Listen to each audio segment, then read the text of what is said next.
மயிலாடுதுறை மாவட்டம் வழுவூர் அருகே மூட்டை மூட்டையாக சாராயம் பறிமுதல். காவல்துறை வாகனம் துரத்திய நிலையில் ரயில்வே கேட் மூடப்பட்டதால் காரை விட்டுவிட்டு தப்பி ஓடிய கடத்தல்காரர்கள். காரைக்காலில் இருந்து கடத்தி வரப்பட்ட 810 லிட்டர் சாராயம் மற்றும் காரை பறிமுதல் செய்து காவல்துறையினர் விசாரணை. மயிலாடுதுறை மாவட்டம் குத்தாலம் தாலுகா வழுவூர் பகுதியில் பெரம்பலூர் காவல் ஆய்வாளர் நாகவள்ளி இரவு ரோந்து பணியில் ஈடுபட்டிருந்தார்.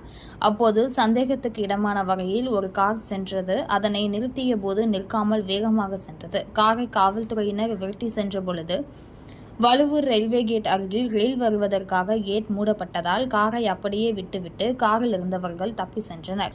காரை சோதனை செய்து பார்த்தபோது அதில் மூட்டை மூட்டையாக காரைக்காலிலிருந்து கடத்தி வரப்பட்ட சாராயம் இருப்பது கண்டறியப்பட்டது. 810 லிட்டர் சாராயத்தையும் காரை கடத்துவதற்கு உபயோகிக்கப்பட்ட சொகுசு காரையும் பெரம்பலூர் காவல்துறையினர் கைப்பற்றி கடத்திய குற்றவாளிகளை தீவிரமாக தேடி வருகின்றனர். கைப்பற்றப்பட்ட சாராயத்தின் மொத்த மதிப்பீடு 4 லட்சம் ஆகும். இத்தகவலை நமது செய்தியாளர் தாரிக் கனி மயிலாடுதுறை மாவட்டத்திலிருந்து தெரிவித்துள்ளார்.